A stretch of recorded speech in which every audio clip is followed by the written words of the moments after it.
That's enough. That's enough. That's enough. I done gone almost 5 minutes on the intro. Yeah, that's enough. That's enough. All right. I don't know where to start. I want to start on G7, but I want to get to 72. But if I get to 72, I may not make it over to G7. Now, I could talk about 23 because of the 23 and me, which would probably take me a little lengthy on a lengthy route. Okay, let me start with 23 and me. If you watched the videos the past 2 days, I mentioned how I felt about 23 and me playing me. I feel like they playing games, right? I feel like there's what you call it, predators that scout the 23 and me. Uh, I do. Now I do. Because I never would have imagined that I'd get so much revelation from my stepfather's sister, my auntie. I call her auntie. I don't say, hey, step auntie. That's auntie. Huh? And in all of my research and development over the years, huh?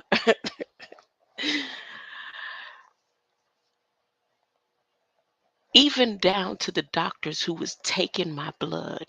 I'm talking about I used to be very detailed in questioning the doctors that were working on me, especially when they started giving me the blood transfusions in 2010. So the first doctor, which I've put him in the community post, Baptist Health, I put him in the community post. I know I specifically asked him details because I was going back and forth from my massage, my Buddhist, ex-Buddhist priest, military, Spanish, Cuban massage therapy teacher. I can't even say teacher, massage therapy master teacher. I was asking him questions and putting it down, and the other teachers.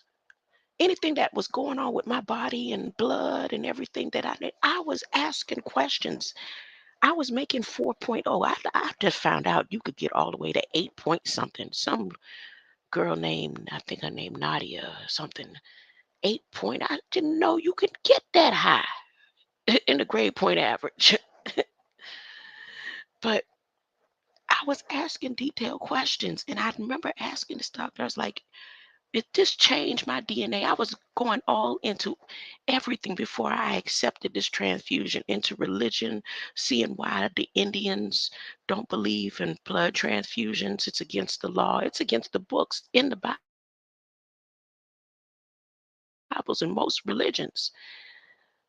But I literally couldn't walk up a flight of stairs without my nails and my lips turning blue and being so out of breath. I was like on a verge of passing out. So this was consistent. Okay, so that first blood transfusion, I said, will my DNA change? And he said, no, I mean, like my mitochondria DNA, will that change? And he's like, no. And he broke it down. He wasn't no type of doctor just like brush you off. Any questions you had, he'd go into detail with you. And then sometimes what they program did was have videos for you to learn and make sure to give you pamphlets on everything that they doing with you. But he was very detailed. So I remember that. So my auntie, I asked her, I said,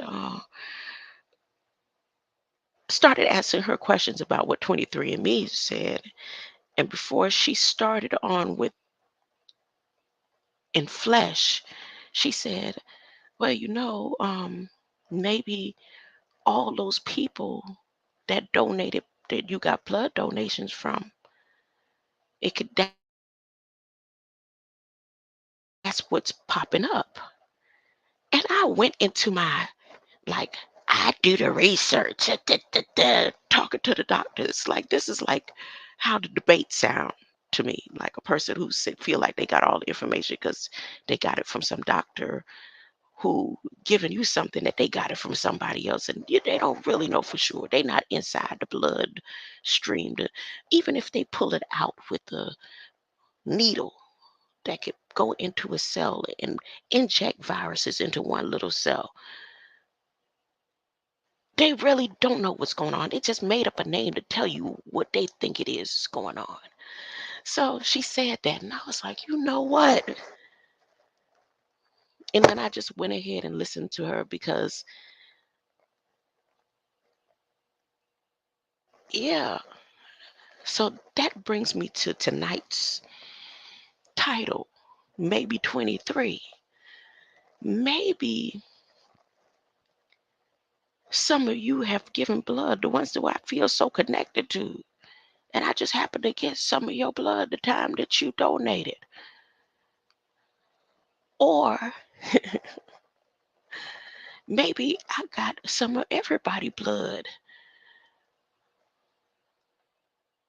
that I feel connected to. Everybody blood in me. You know, the last time they gave me a blood transfusion, I was in Virginia. Now, I told the story about how I ended up having that last surgery, right? Like all of a sudden out of the blue, I'm talking about my health, the way I was eating was on point. But I did that day decide to eat some fried chicken from Pilot. I had coconut water in my truck. I'm talking about I was eating healthy. I wasn't stopping at no fast foods. I was getting out, I was walking on. All of a sudden, I'm pulling out of the truck stop, the gassed up, feeling good. And like my heart just said, boom. That's what it felt like. It felt like my heart. Now I'm in Virginia now. And the way the roads are, as soon as we get off one of them highways, it ain't really too much space to pull a 18-wheeler in an emergency case like that. But somehow, some way I did it because my eyes was going in and out, closing, and I pulled over. I called 911 immediately. No, I called 911. Then I called my driver business leader. My long story short, I had to get another, blood transfusion then. And that was the last time. But then that was the same year all this mess started too. Really? Okay. And then in that story, does anybody remember me telling this story and how there was a man and he said he was in the Navy. He's somehow official in Illinois. And he just seemed to be so interested in me. He looked like he traveled out of time. Literally. I wrote his name down. He told me to read Darwin's Black Book. I think I told y'all the story and some other information that he wrote on this piece of paper. But he had a briefcase, looked like it had to be like 1930s. And he really was dressed like he had just traveled through space and time. And he made it all the way from the other side because of Jeopardy to talk to me. And we rode the train together. And then after my transaction with him, then there was a tall, black, African looking, Haitian looking. He looked like he was dressed like, uh, who's the Papa L in for Haiti? He looked like he was dressed like him. I promise you, I'm not exaggerating. Then on top of that, this is after the surgery, immediately after the surgery, because when I was discharged, I had to get on the train. I'm sitting there with stitches, and then there's this dude in all red hat, red shirt. I think he had on red and white shoes. He had plenty places to sit. And I told him, I said, I just had a surgery and I need to stretch out a little bit. And he looked at me. He looked just like a little red devil. He looked at me and he pushed his body over closer to me. This is after the first man got off the train. So I'm sitting there in so much pain, feel like my wounds about to bust open. But that was the last blood transfusion. And the name of the hospital is called Good Help. Good Help. And the history behind that is where I'm about to go. See how my stories go. Look how my stories go. So, Bon Secours or Secours, I don't know how they pronounce it up there. It's not only in Virginia now. That hospital is not only in Virginia, but that's where I was. And now I'm thinking about the research and development site that's in Virginia. Huh? And here's the meaning of the word. Let me see if I could get artificial intelligence to pronounce it. Follow me now, because this is going into the 72. Or maybe I'll skip over and get to the G7. But the group chose Josephine Portel as their leader in 1824. The congregation of the Sisters of Bon Secours, or Bon Secours, Bon Secours, Bon Secures, Bon Security. It's spelled, let me put it up here in the comments, and then let me make sure I'm coming in. Bon, yes.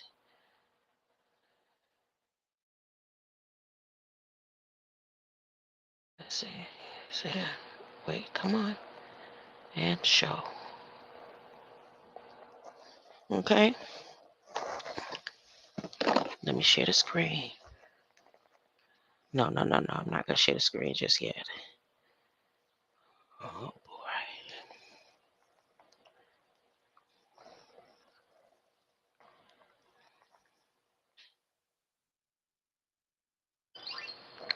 Oh, I clicked on a whole different YouTube. Oh, goodness. Here we go. The bull crap. Here we go with the bull crap.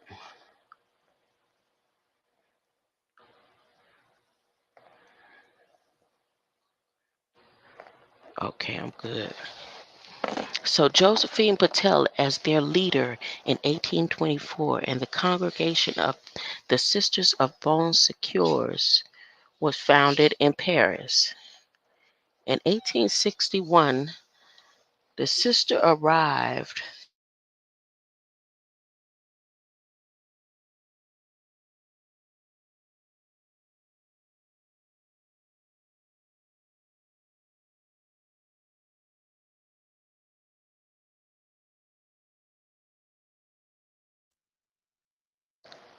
In 1861, the sisters arrived in Ireland, where they continued their mission, caring for the sick and dying in their own homes.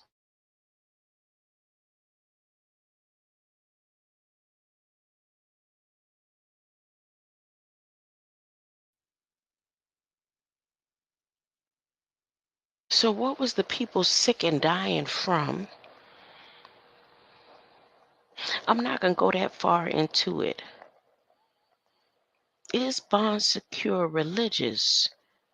We are proud to be a ministry With a rich history of compassion and Catholic heritage, Bon Secours Mercy Health's mission and values come to us from the compassionate ministries established more than 150 years ago, congregations of women religious. Our history. Where did Bon Secours originate? It originated in France in 1824 to care for patients from all socioeconomic groups. In some territories, they only operate for profit private hospitals. Bon Secours Sisters. Good help to those in need. That's what the name reflects. Care for the sick and dying. Their formation happened 199 years ago. They are a Catholic religious order. They worked on me. They got my blood. I told you they had to revive me. That was the last time I had to be revived.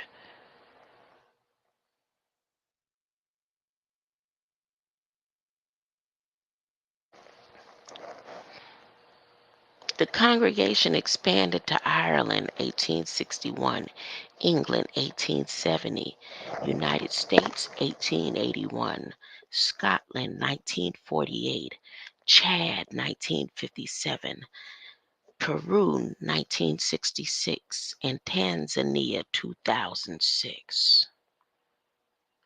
A separate system was formed in 1993 to coordinate the healthcare facilities managed by the Sisters in Ireland.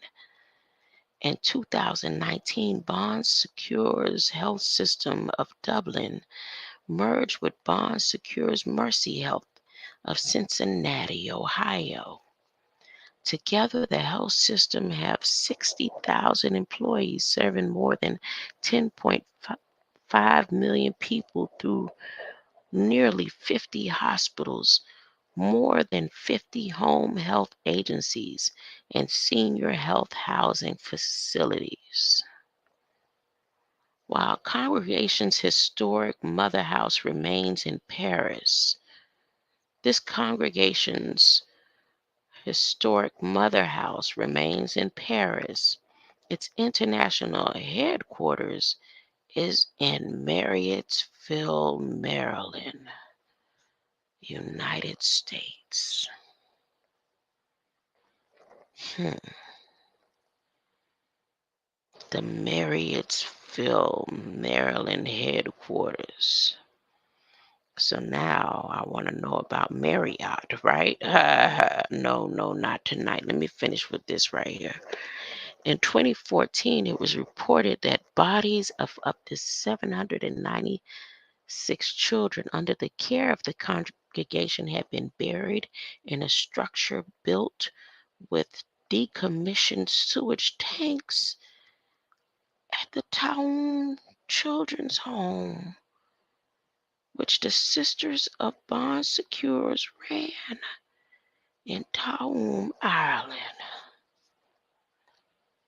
Excavations in 2017 found an underground structure divided into 20 chambers containing the remains of children up to 3 years old. Examination of remains found that they dated from late 1930s through to the 1950s. Data from the National Archives of Ireland from 1947 showed the death rate of children in Bon Secours during the preceding 12 months were almost twice of that of some other mother and baby homes.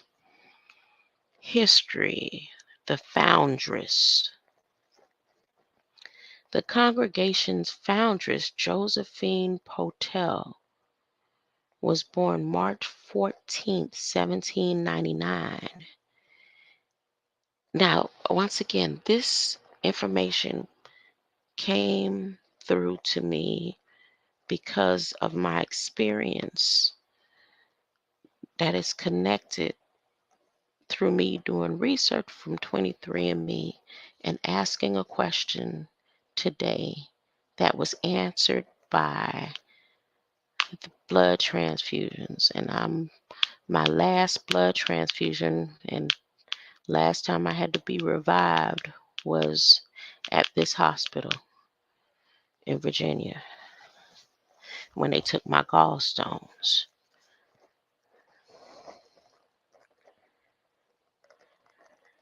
The congregation foundress, Josephine Potel, was born March 14, 1799, in a small rural village, Be-Cordel, in northern France. At the age of 22, she traveled to Paris and was moved to pity by the suffering she observed. At that time, France had been shaken by centuries of political, social, and religious upheaval, including most recently the French Revolution. The violence of the revolution, particularly the Reign of Terror, had taken many lives and destroyed the fabric of French society. With poverty ramping among France's lower class, health care for the poor was scarce and low quality. When people fell ill or were injured, they avoided the hospitals, which were seen as death traps and often filthy prison-like conditions. Care, if available at all, was usually provided by a family member with little or no experience of caring for the sick. With overcrowding and lack of sanitation, diseases spread quickly throughout cities, affecting rich and poor alike. Potel and 11 other women formed a group that would become Sisters of Bon Secours. They chose Potel, who had taken the religious name Sister Marie Joseph, as the leader of her dedication to the seemingly endless work and her ability to encourage and guide others. Contemporary norms held that the nuns were supposed to either remain in the convent or at least return by nightfall if they ventured out into the world. Consequently, the sisters applied for acceptance of their new congregation. Archbishop of Archbishop de Quellin of Paris was skeptical. After persistent efforts by Sister Marie Joseph, the Archbishop eventually granted the sisters a 1-year probationary period. According to their founding constitution, the principal aim, there's that aim, of the Pious Society is the care of the sick in their own homes. The group was formally approved by Pope Pius in 1875, and that Roman numeral right now, I can't decide if that's 4. No, that's 9. Okay, that's 9. Pope Pius the Ninth in 1875. Our Lady Help of Christians is their patron. Our Lady Help of Christians is their Patreon. Your Patreon. Although its patrons were expected to pay as much as they could afford, the congregation provided nursing free of charge to the poor. Despite the divisions between social classes in French society at the time, the sisters cared for rich patients in large estates as well as the poor, avoiding distinctions based on socioeconomic status. In addition to providing care to the sick, the sisters would share their food with patients, hungry family members, striving to help bring health to everyone in their patient's home, not just the actively ill. Furthermore, among the ill, the sisters that took time like a holistic view, considering not just the body, but also the mind and spirit of each patient. and aiming to bring healing to the whole person. Another radical view at the time, this approach, along with the group's extension of care for patients' families, distinguished them from traditional religious congregations operating at the time. Word of the sisters' work spread quickly throughout Paris and surrounding countrysides. The congregation were sought out by other women inspired by them to join. By the end of its first year, the congregation had 18 new members, bringing his number to 30. On January 24th, 1824, Monseigneur de Gerling accepted their vows and gave them the name of Bon Secours, Sisters of Paris. On May 6, 1826, Mother Josephine died. 3 days later, on May 9th, Angelique Gay was appointed Superior General, taking her predecessor's name. Growth of the congregation's mission in France. So it's a little bit more reading here that I don't want to go any further in, not even down to Europe and Scotland and Ireland and all that 9 years later. It's just 3 million, 2.5 million North American Archbishop Gibbons of Baltimore to request the sisters be asked to practice their ministry in the United States.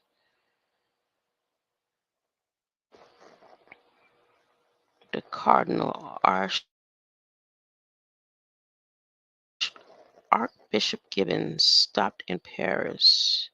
Grace Medical Center. 3 sisters sailed to the United States, and in the following year they opened up the Covenant in Baltimore at the site of the present Grace Medical Center. Present-day Grace Medical Center. The Bon Secours established the first daycare facility in Baltimore in 1907 to help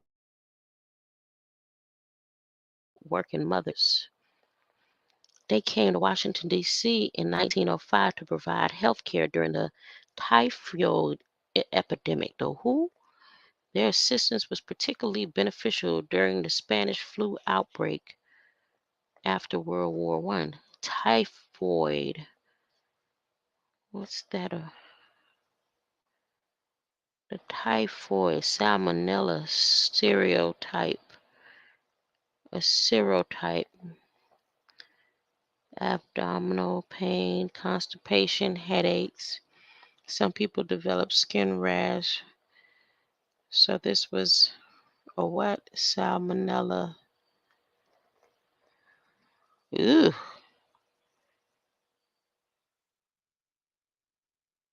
there's that word replicate. The typhoid fever is believed to infect and replicate only within humans.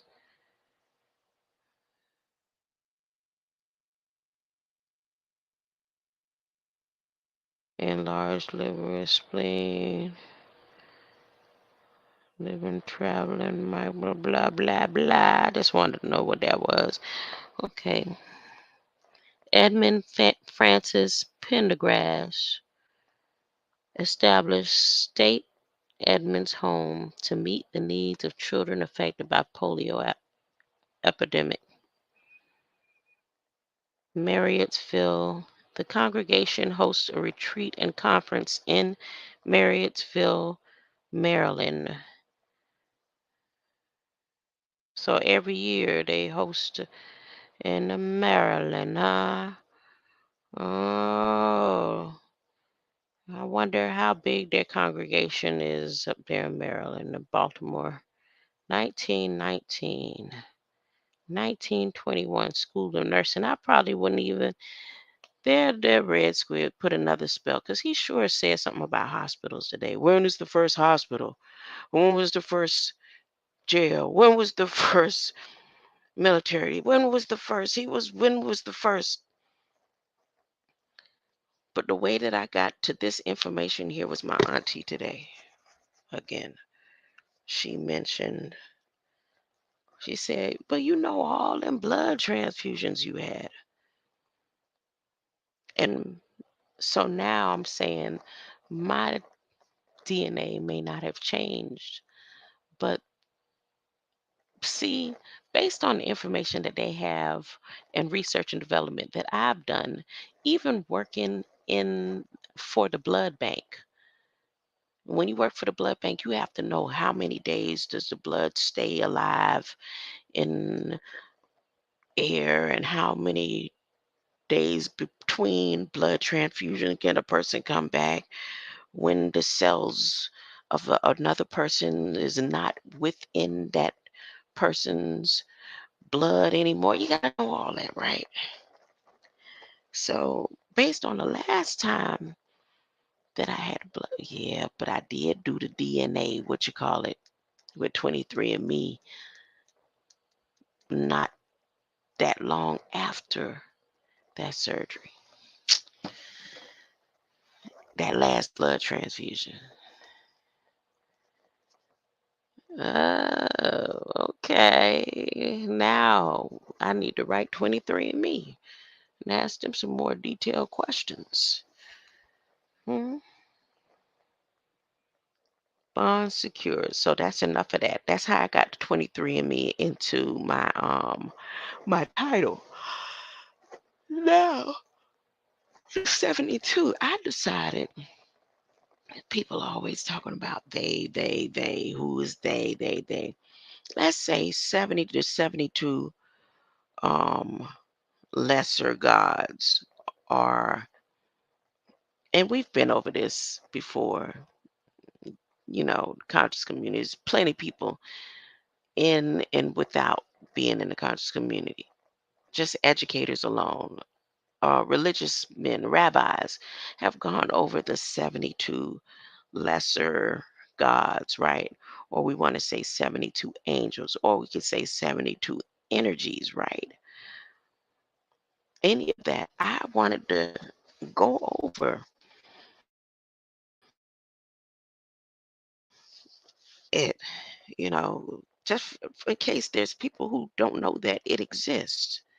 What do you mean? Yeah, like the Bible talks about the 72. Does the Bible talk about it or the Kabbalah talks about it? Whoever talks about it, excuse me, I want to go over it. If I'm going to be able to stay up to go over it, because today has been a very eventful day. It's been a lot going on, and I'm feeling good about it. Ain't no problem or nothing. It's just I'm not one of those like blue pill. I was watching I was sneaking and watching them over there in Malcolm X today. The Malcolm X um celebration they had in Atlanta. I was. That's why I kept disappearing. I couldn't stay still at one person's chat because I kept going over there, going over trying to see who all they was showing off their products and stuff at the Malcolm X. The Malcolm X celebration in Atlanta. I was thinking maybe the camera would scroll across and you see somebody from HOTC or something out there. I did. I kept going over. I was like, "Ooh, Black Magic Channel showing them out there in Atlanta."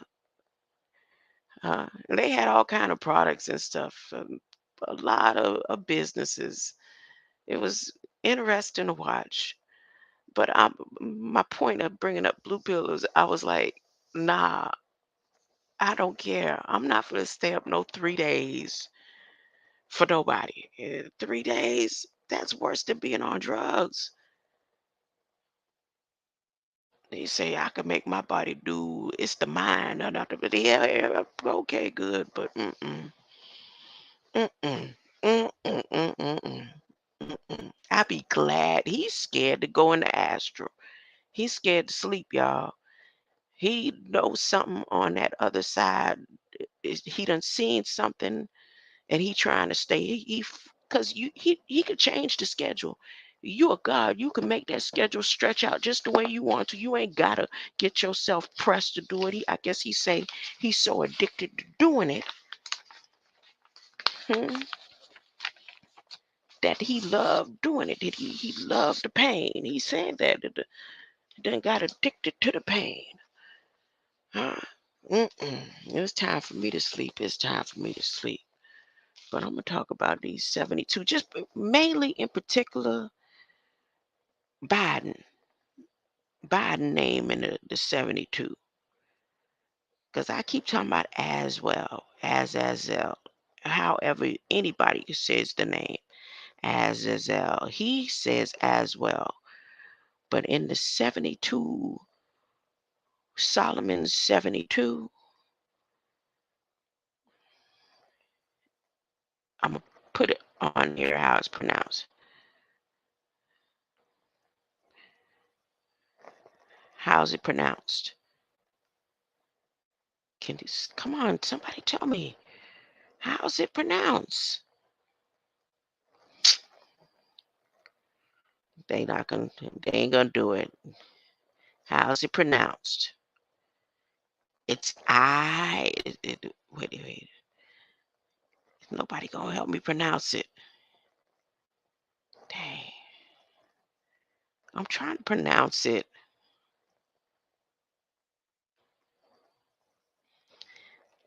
Azel. Okay. Give me a moment.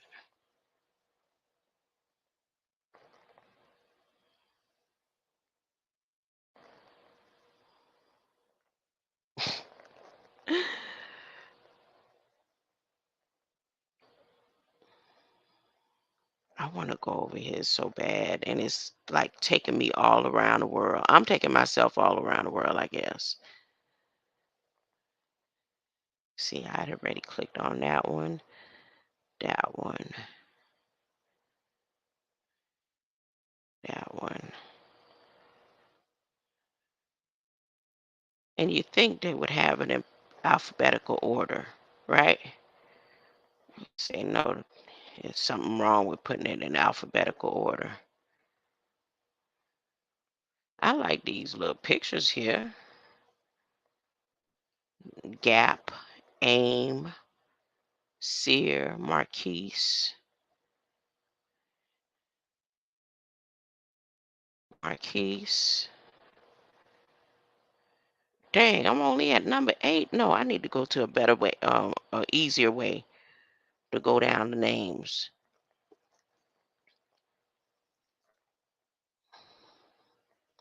Or maybe I'm not supposed to right now. I don't think I'm supposed to.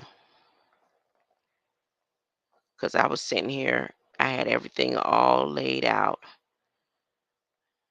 and right on point. It ain't take me nothing but less than a split second to get to the names, but I decided I wasn't going to write it down because I knew it so good, and now I don't know nothing. Huh? Once again, I don't know nothing. Say, if I'm feeding them the names of the demons, what do you think they're going to do? They're going to power up, huh? Because some of them really don't know. And I think right now, some of them don't need to know unless they go dig it up for themselves. I wanted to show you exactly who Biden is and representing at this G7. But now that I just went through all that, I know I'm not supposed to, huh? Because that took too long. It don't usually take me that long. And look, I'm supposed to go over this G7 fact sheet. I'm going to scroll up and let you see. But something telling me, get on off of here. Huh? Leave it alone.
Boy, let me see how long I've been without no sound. Let me see how long I've been without no sound. Greater light. No sound. 10:46, 10:43. No sound. And I've been on here over an hour. It wasn't meant. I'm telling you, I'm talking some serious stuff. I'm not going to feel bad about this. I don't. I need to go back. Let me see. Let me see how long I've been talking because I've been. Mm,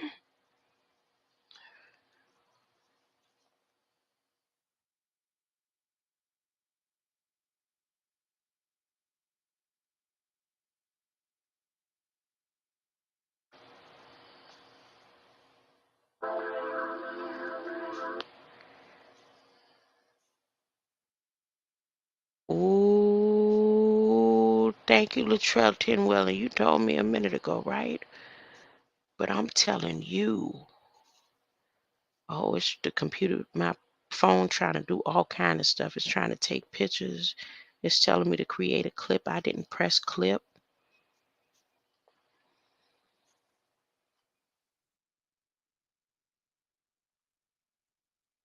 It ain't no problem or nothing. It's just I'm not one of those like blue pill. I was watching.